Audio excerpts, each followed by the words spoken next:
Zihlukanisela mina inkunzi lenqahe zinduna zonke lezo nkumo kodwa amadlazo awafani ngivunule hlukanisela mina inkunzi lenqahe zinduna zonke lezo nkumo kepha amadlazo ashiyene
sale kunzimo binungela babiphathiza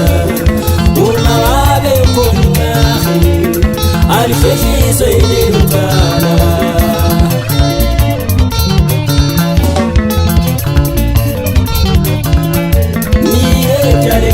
sale kunzimo binungela babiphathiza uma babe khona alifehliswe lelucala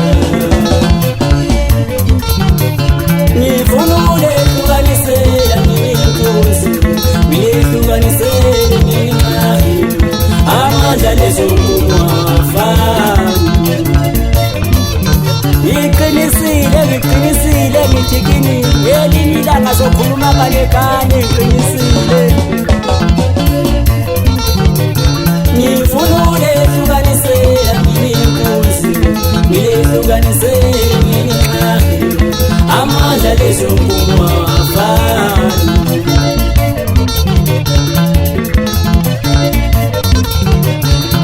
nasi ndaba abantu enkulu esisenayo jwanini lapha kuthatha ulisi lejani shobalami nasi ndaba abantu enkulu esisenayo jwanini lapha kuthatha ulisi lejani shobalami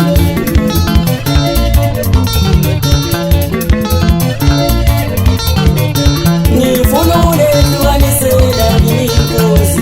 ngilehlukanisele mina amandla lezo nkumo awafani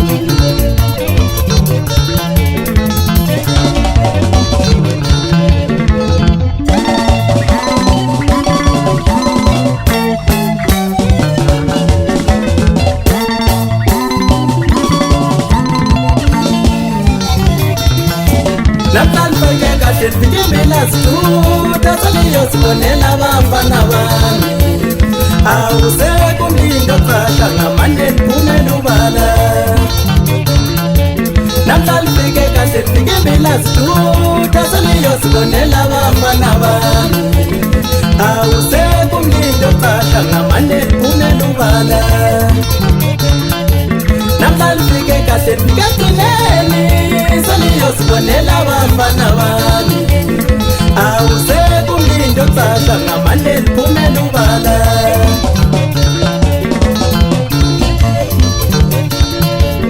basele ukuthi bahlakanipile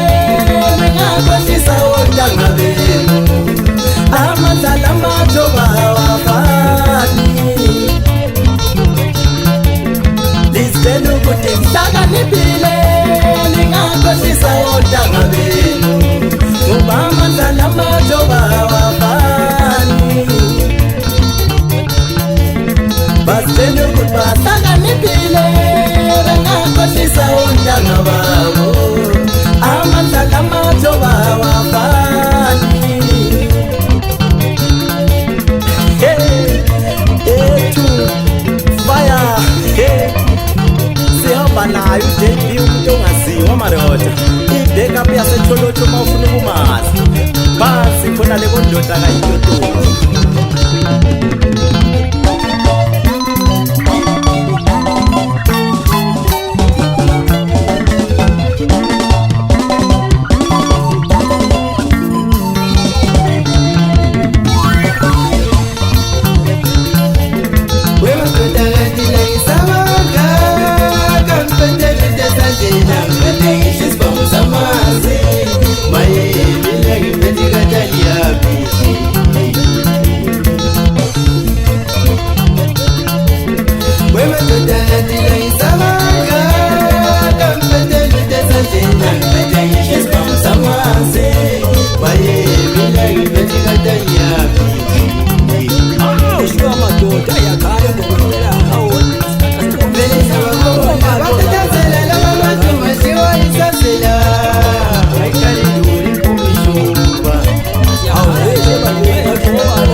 Ipota zonke isigodi zakithi ngihamba njawulisa abantu ngalento yokuthiwa yibhedi bali Gariya Mshikana Khame Jeep 27 sebetshontsha ichoba lami madoda wokumphatha kabi batshontsha ichoba lami empele enkuzi bajiya ichoba lenqahe madoda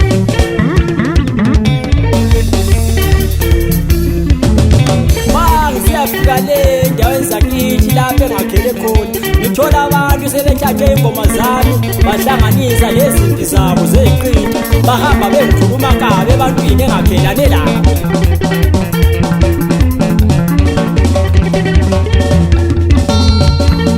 Chief Tatsotsi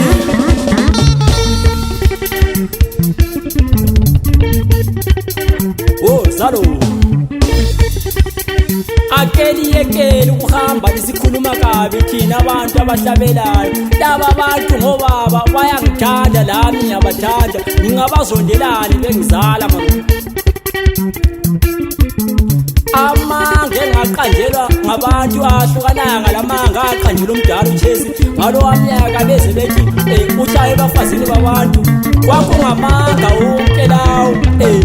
amanga ehambe efakazwa ngabafana opofu lovole abafana bangizana ukuse maro isimanga esenzeke endaweni yaseMlwani iyangitshela intombi yami emakhoneni ithi yona hayi khululeka JB kwakuyisetup abadala kudala bekuzwela kumasidila kumakhaseti kudala behlezi beyafisa ukukubona ingakho thanda nami ngihlezi ngikhala ngithi ngile bhathi ngiyabe ngikhuluma ngento ezifana nalezi Kili kambayi itsotsi bisuti kala twayini hawu madoda hey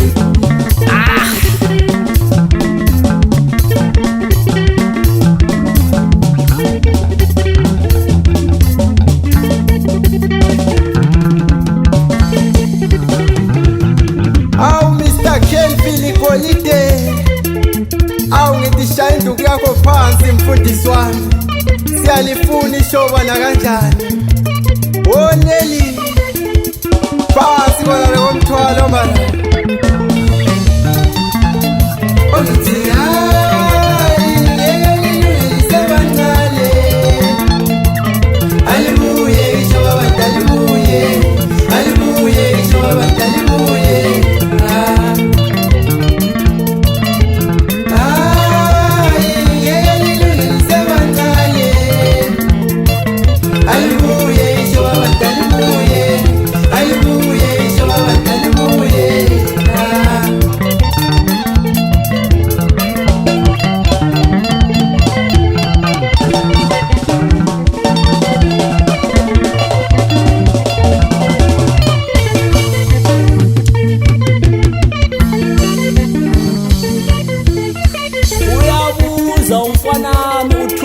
esendaweni yakonduna uthi kanti JB ngizawuthwala ungayinkumi ngosuku lomngcwabo ngabe kwakusenzakalani hayi thuza mfana kunjalo impela kodwa ke hayi nama ngazi ukuthi kwakusenzakalani asahambile amanye uchallengers basedula siyabuya nayo ingoma ephelele nesti okwamanje laba abantu ababanjwa ngokuthanda last of last year ngaba discharge libayekele behlale estikini bathi mina abahlalise kuyithe mfana ungababulala uzamotshwa akimsakhula tuwe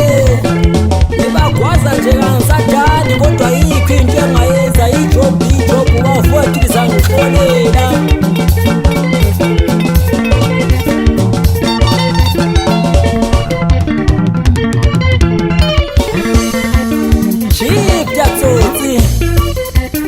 uyaphikisa umshalo samamu wekhona ngale endaweni yaselupane esifuza uthi yena hayi ukuntshontshelwa kwabaculi akuqali ngawe malume khumbula uSolomon Sfuzo wafekhala ngebhathi kanye lo Ndukusi Malaxi wafekhala ngeredio yakhe yantshontshelwa ezibomvu